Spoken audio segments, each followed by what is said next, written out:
ఘోరమైనటువంటి ప్రమాదాలు. మళ్ళీ ఈరోజు తెల్లవారుజామున మరొక ఘోరమైనటువంటి రోడ్డు ప్రమాదం, ఆగని మరణాలు. 19 మంది మృతి చెందినట్లు అధికారికంగా తెలుస్తూ ఉంది. తాండూరు డిపోకి చెందినటువంటి బస్సుని కంకరతో వస్తున్న టిప్పర్ లారీ ఢీకొంది. తెల్లవారుజామున చేవెళ్ళ మండలం మీర్జాగూడ దగ్గర 19 మంది మృతి చెందారు. మరొక 3 కాస్త ఇబ్బంది పడతా ఉన్నారు, హాస్పిటల్లో చికిత్స పొందుతూ ఉన్నారు. సో చాలా దురదృష్టం ఇది రవి గారు. చాలా విచారకరమైన విషయం. ఆ మృతులకు మనం శ్రద్ధాంజలి ఘటిస్తూ వాళ్ళ కుటుంబ సభ్యులకు సంతాపం. చాలామంది గాయపడ్డారు కూడా. అవును, చాలా విషాదకరమైంది. మొన్న కర్నూలు దగ్గర జరిగిన ప్రమాదము, ఫైర్ యాక్సిడెంట్ చాలా, అది కూడా ఫ్రీక్గా జరిగింది. అది అనుకుంటుండగానే మళ్ళీ ఇది లోపల ఇంకా చాలా ప్రమాదాలు కూడా చాలా జరిగాయి. ఈరోజు జరిగింది కనుక చూస్తే హైదరాబాద్ వస్తున్నారు ఉద్యోగులు. ఆఫీస్ నిన్న వీకెండ్ ఆదివారం అయిపోవడంతో ఉద్యోగాలు, స్కూళ్ళు వీటి కోసం వస్తున్న వాళ్ళు, చనిపోయిన వాళ్ళల్లో కూడా వాళ్ళే చాలా ఎక్కువ మంది ఉన్నారు. చాలా స్పష్టంగా అక్కడ ఇంతకుముందు కూడా కూరగాయలు అమ్ముకునే వాళ్ళ మీదకి ఒక వెహికల్ వెళ్ళిందని, అంతకుముందు ఇంకో ప్రమాదం జరిగిందని, ఇప్పటికీ ఈ కొద్ది కాలంలోనే 2-3 ప్రమాదాలు జరిగి 10 మంది దాకా చనిపోయారు. అక్కడ ఒక చాలా ఇబ్బందికరమైన మలుపుతో పాటు ఒక గుంట కూడా ఉంది. ఆ గుంట తప్పించడం, ఎప్పుడు ప్రమాదంలోకి చిక్కుకోవడం జరుగుతుంది. ఈరోజు ఆ టిప్పర్లో చాలా కంకర చాలా బాగా 60 టన్నుల దాకా వేసుకోవడం ఒక కారణంగా చెప్తున్నారు. అది తప్పించబోయేసరికి అది బస్సు గుద్దుకొని ఇప్పుడు బస్సు నిండా కంకర. అంటే మొన్నటిదేమో ఒక స్కూటర్ ఢీకొట్టడం వల్ల పెట్రోల్ వచ్చి కాలిపోవటం, ఇదేమో ఇట్లా. కాబట్టి ముందు ఈ రహదారులు బాగు చేయాలి. నేషనల్ హైవేస్ దూసుకుపోతున్నాయి, 4 lanes 10 lanes అంటున్నారు. కానీ ఈ ప్రమాదాలన్నింటిలో కూడా గమనిస్తే ఇవి ఎక్కువగా రూరల్ రోడ్స్లో, రూరల్ ఏరియాస్లో, మలుపుల దగ్గర నగరాలు దాటిన తర్వాత ఇవి జరుగుతున్నాయి. ఈ 10 రోజుల్లో 10-12 రోజుల్లో 100 మంది చనిపోయారు. చిన్న ప్రమాదాలు కూడా కలిపితే తెలుగు రాష్ట్రాల్లోనే 100 మంది చనిపోయారు. అంటే మనం రాజకీయంగా రోడ్ల గురించి ఎంత మాట్లాడుతున్నాం, నిజంగా వాటి ఇంప్రూవ్మెంట్, మెరుగుదల జరుగుతుందా, మరమ్మతులు జరుగుతున్నాయి, ఒక చిన్న గుంత ఉంటుంది. ఇంకోటి తెలుసా, ప్రపంచంలో భారతదేశంలో ఈ వెన్నుపూస సమస్య చాలా ఎక్కువ. దానికి కూడా రోడ్లలో గుంతలు ఒక ప్రధానమైన కారణం అని అన్ని అధ్యయనాలు చెప్తున్నాయి. ఇవి ఒక మనిషికి అయితే ఏదో అవుతుంది, అది కాకుండా పెద్ద వాహనం అయితే అనేక మంది ప్రాణాలు పోతాయి. ఇప్పుడు ఉదయం నుంచి చూస్తుంటే 20 మంది, వాళ్ళ విషాదం, వాళ్ళ కుటుంబాలు, మొత్తం జీవితాలు తలకిందులైపోయిన పరిస్థితి. దీని మీద దర్యాప్తు చేసి సహాయం చేయడం, ఏదో కొన్ని లక్షలు ప్రకటించడం అది చేస్తున్నారు. కానీ దీర్ఘకాలంలో ఇలాంటివి ఒకే చోట, ఇంకో చోట ఎక్కడో జరిగిందంటే ప్రమాదాలు చెప్పిరావు కాబట్టి చేయలేరు. కానీ ఒకే చోట జరుగుతుందంటే మీకు తెలుసు.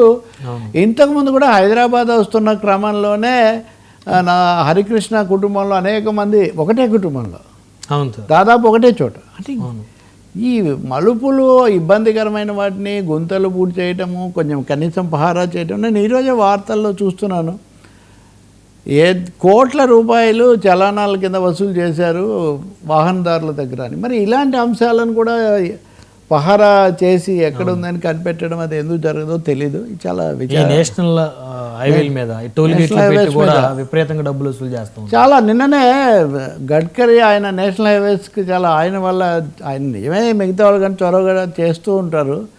ఆయన ఒకటి అంటున్నాడు, ప్రతి రోడ్డు దగ్గర, గుంట దగ్గర కాంట్రాక్టర్ ఎవరో వాడి పేరు పెట్టండి, అది ఏ డిపార్ట్మెంట్ వాళ్ళు చేశారో అది కూడా పెట్టండి. ఏదైనా జరిగితే వెంటనే అన్నిటికీ మామూలు అంటాం కాదని ఆయన అంటాం. ఇప్పుడు ఆయన అనము, రాష్ట్ర ప్రభుత్వాన్ని అనము, ఇంకెవరిని అంటాం మనం? ఇక్కడ అనడము అనకపోవడం సమస్య కాదు. ప్రాణాలు, జీవితాలకు సంబంధించిన ఈ అంశంలో వరుసగా ఇలాగే జరిగిపోతున్నాయంటే చాలా ఆందోళన కలుగుతుంది. ఇంకా పెరగడమే కానీ స్పీడ్నేమో పెంచుతున్నాం. అవును. సో స్పీడ్ పెంచుతున్నాము, దానికి సంబంధించిన తనిఖీలేమో తగ్గిపోతున్నాయి. ఇప్పుడు పబ్లిక్ ప్రైవేటు అనేది ఒకటి ఉంది కదా, అది ఈ పబ్లిక్ ఇన్స్పెక్షన్ అనేది దాదాపు నెమ్మదిగా రైళ్లలో కానీ, రైళ్లలో గ్యాంగ్మెన్లు చెక్ చేసేవాళ్ళు తగ్గిపోతున్నారు. అలాగే రోడ్ల దగ్గర తగ్గిపోతున్నారు. దానివల్ల ఇవి చాలా పెరుగుతున్నాయి. రెండవది, వాటికి సంబంధించి కొన్ని పద్ధతులు, వేళలు పాటించటము, ఎక్కడ ఇబ్బంది వచ్చేటో వార్నింగ్ సిగ్నల్స్ పెట్టడము, అట్లాంటివి కూడా జరగడం లేదు. ఏదైనా ఈ 2 ముఖ్యంగా మొన్న కర్నూలు దగ్గర, చిన్నటేకూరు దగ్గర జరిగింది. కానీ ఇవి కానీ చాలా అనూహ్యమైన రీతిలో జరిగాయి. ఇప్పుడు ఏదైనా నిర్లక్ష్యం అందామంటే టిప్పర్ డ్రైవర్ చచ్చిపోయాడు, బస్ డ్రైవర్ చచ్చిపోయాడు ఈ ఇన్సిడెంట్లో. సార్, ఆ బస్సు కూడా చాలా దారుణంగా డ్యామేజ్ అయిపోయింది సార్. అదే 70% బస్సు డ్యామేజ్ అయిపోయింది సార్. అవును, అంటే అంత హెవీ లోడ్తో వచ్చి కొట్టేసింది కదా, అంటే చాలా heavy speed మీద ఉన్నట్టున్నారు సార్. చాలా హై స్పీడ్లో ఉందండి, చాలా హై స్పీడ్లో ఉంది. అది డ్రైవర్ కొంచెం నిర్లక్ష్యంగా ఉన్నట్టు సార్. ఒకే కుటుంబానికి చెందినటువంటి 3 అక్క చెల్లెలు. అవును కదా, నిజం. చాలా విషాదంగా ఉన్నాయి ఈ ఘటనలన్నీ చూస్తూ ఉంటే. మొన్న కర్నూలు ఫైర్ యాక్సిడెంట్లో కూడా భార్య భర్త 2 పిల్లలు. అంటే ఈ ట్రావెలింగ్ చేసేటప్పుడు కుటుంబాలు చనిపోతా ఉన్నాయి. ఇంకా అంతే కదా, ఇప్పుడు పెళ్ళిళ్ళు, సెలవులు, శుభకార్యాలు అంటే అందరం కలిసి వెళ్తాము. అలాంటప్పుడు ఇవి జరుగుతున్నాయి. చాలా బాధ. దీని మీద కూడా 3 అక్క చెల్లెలు సార్. అవును, వాళ్ళు ఉదయాన్నే చూస్తున్న వాళ్ళు చాలా బాధ అనేది మనం వర్ణనాతీతం అనమాట. సరే, అందరికి ఖండించి విచారం వెలిబుచ్చడాలు లేదా ఇలా జరగకూడదని చెప్పడాలు ఉన్నా నష్టం అయితే జరిగిపోతుంది కదా. నేషనల్ హైవేస్ మీద ఉన్నటువంటి గుంతలు కానీ గతుకులు కానీ అవి వాళ్ళు అంటే ఆ స్థాయిలో వాళ్ళు శ్రద్ధ, అంటే టోల్ గేట్లు వసూలు చేసిన శ్రద్ధ, ఎలా మలుపులు ఎలా ఉన్నాయి, రూరల్ ఏరియాకి వచ్చి ఏ విధమైనటువంటి పరిస్థితులు అక్కడ ఉన్నాయనే దాని మీద ఏమాత్రం ఉండలేదు సార్. అసలు శ్రద్ధ ఉండట్లేదు దీని మీద. శ్రద్ధ ఉండకపోవడమే కాదు, ఒక విధంగా నిర్లక్ష్యం, వీటిని అటువైపు తరలించడం కూడా జరుగుతుంది. టోల్ గేట్ ఎందుకు కడతాం అసలు మనం? రోడ్లు టోల్ అంటేనే ఒక విధంగా పిండడం అని అర్థం. రోడ్ ట్యాక్స్ కడుతున్నాం, రోడ్లు మెయింటెనెన్స్ చేస్తున్నందుకు అది కడుతున్నాం. ఒక బస్సు వెళ్తే ఆ బస్సులో ఉన్న వాళ్ళు అందరం కడుతున్నాం. నేను అది కూడా చెప్తున్నా, ఒక వాహనం మీద వెళ్తే ఎంత కడతామో ఒక బస్సులో ఉన్న ప్రతి ప్రయాణికుడు కడతారు. టికెట్ మీద టోల్ అని ఉంటుంది వాస్తవంగా. కానీ ఏం వాటి మెయింటెనెన్స్ మీద శ్రద్ధ పెట్టట్లేదు, చెకింగ్ లేదు. వాహనాలకు సంబంధించిన అప్పుడేమో వాహనం సమస్య, అవును, ఇప్పుడేమో రోడ్ల సమస్య, మూడోదేమో తనిఖీ సమస్య. ఇప్పుడు అతను అంత హెవీ లోడ్ వేసుకొని ఓవర్ స్పీడ్ వస్తుంటే. ఇంకా నాలుగోది అన్నిటికంటే ముఖ్యమైనది స్థానిక ప్రభుత్వాలు ఈ మలుపు దగ్గర ఇవన్నీ జరుగుతున్నాయి అంటే దాన్ని కొంచెం చక్కదిద్దాలి అనేది. ఆ మలుపే కాకుండా అక్కడే గుంట. సరే రవి గారు, ఇక్కడ ప్రధానమైన సమస్య తెలుగు రాష్ట్రాల్లో నేను చాలా సందర్భాలు అబ్జర్వ్ చేశాను సార్. ఈ యొక్క నేషనల్ లైన్స్లో రూరల్ ఏరియాకి వెళ్ళేసరికి కొన్ని దగ్గర ఇప్పటికీ కూడా సింగిల్ లైన్స్ ఉన్నాయి సార్. అలాగే అవును, అవి అత్యంత ప్రమాదకరంగా మారుతున్నాయి సార్. వాటి వల్ల ఎక్కువ ప్రమాదాలు జరుగుతున్నాయి. చాలా చోట్ల ఈ లింక్ రోడ్లు అక్కడికి వస్తే చాలని పరిగెత్తుకొని రావడం, దానివల్ల ఇవి జరుగుతున్నాయి. ఇంకోటి ప్రజా రవాణా నెమ్మదిగా తగ్గిపోతూ ఉన్న సమస్య కూడా ఒకటి. ఇప్పుడు ఉచిత బస్సు అని మనం అంటున్నాం కానీ ఆ సంఖ్య తగ్గిపోతున్నది. వాళ్లకు లాభాలు రావట్లేదు, గిట్టుబాటు కావట్లేదు అని చెప్పి అవి తగ్గిస్తున్న కొద్దీ రకరకాల వాహనాల్లో, ప్రైవేట్ వాహనాల్లో ఎక్కడం, దానివల్ల ఇది జరుగుతుంది. ఒక కారణం కాదు, 10-12 కారణాలు ఉన్నాయి.